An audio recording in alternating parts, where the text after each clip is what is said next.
As we approach the summer months, many people will be heading to our local beaches, but there is concern that they may not be safe. Toxic debris from January's Palisades fire blanketed many coastal communities. And now many environmental organizations are warning the sand at many of LA's most popular beaches could contain harmful toxins. KTLA 5's Kacey Montoya live in Santa Monica with more for us. Hi, Case.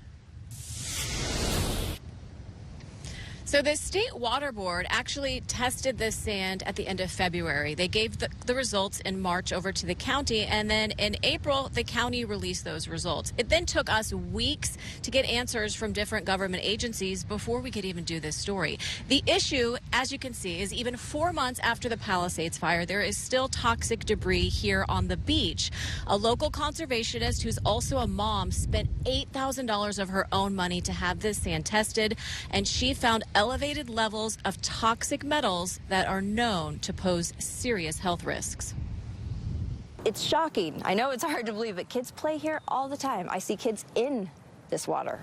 Ashley Olson is a conservation biologist who spends time at the beach daily. She says this toxic debris from the Palisades fire has been polluting the beaches and storm drains for months, creating a public health hazard. You're saying that the heavy metals are in this stuff? This is, yeah, I tested this specifically in lead, arsenic, mercury, and chromium. Concerned about impacts on wildlife and the environment, she's been watching the response to toxic debris removal, repeatedly speaking at Santa Monica City Council meetings, asking officials to stop grooming the sand. This debris has been left out on the beach in the sun. It's become really brittle, and it's breaking into smaller and smaller pieces. And they groom the beach, and it's just a big rake. And so as they're doing this now, all the pieces and debris that are brittle, you'll see that they're burnt pieces of wood are breaking down and being spread all over. Ashley started collecting samples of sand after the Palisades fire, 49 days before government agencies started their testing. After sending 6 critical samples from January and February to a lab,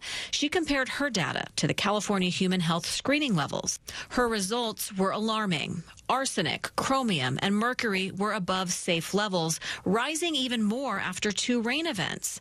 Lead levels were below the safe level, but she says there's no safe level of lead for children. I absolutely don't think it's safe for children, especially with the hand-to-mouth behavior on the sand. The state water board did their own testing in late February, collecting 15 samples in the Santa Monica Bay from Zuma Beach to Rat Beach. Arsenic levels were above the state's safe thresholds at all 15 locations. All sites also had lead present, but LA County health officials tell me those numbers are below background levels and do not pose a risk to human health.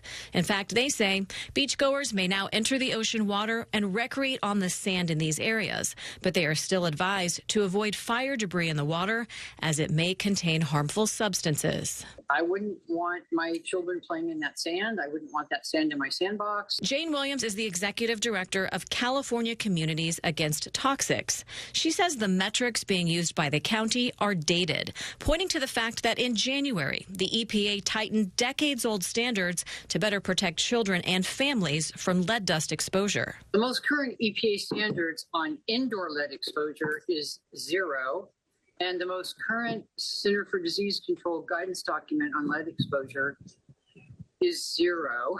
The EPA also released new information on arsenic exposure this year, showing it's more toxic than previously thought. So arsenic is similar to lead, except it's carcinogenic as well as being a neurotoxin. It can cause cancer, heart disease, and many other health issues. This is something that the state probably should rethink and develop new guidance on. Jane and Ashley both want county officials to do a better job of communicating with the public by posting warning signs on the beach so visitors know about elevated levels of toxic metals. I'm still looking at so much debris, which could be manually removed from here, that kids are playing in daily. And so I don't understand how that is acceptable at this point. The homes that burnt down in Malibu are still sitting in the water's edge right now, leaching all kinds of stuff into the ocean, which comes directly here onto our shores. The bottom line is, do you want your family to be exposed to this number of lead or mercury or arsenic? I think that overall people are going to say no. So Santa Monica city officials never responded to my request for information. LA County health officials never made themselves available to go on camera. So what happens if you come in contact with these toxic metals? Well, you likely won't see an immediate reaction. Instead, the exposure increases your risks for those long-term health issues. Now, the State Water Board is going to test again before Memorial Day, they say. They'll share those results with the county. And of course, you know, we will keep you posted. Reporting live in Santa Monica, Kacey, Montoya, back to you. All right, great job, Kacey. Thank you. Kai, you said you were down the South Bay and the water's bad down there too. Yeah, it's really not safe. There's just no way, no two ways about it. And the signage, that should be a big priority. That's the problem I have. There should be signs in the parking lots. There should be signs on every 20, 30 feet along the beaches just saying do not enter. And I think that needs to be addressed first and foremost, and we'll get to the rest of the testing down the line. But that should be happening a lot quicker as well. Well, Kacey, doing a great job.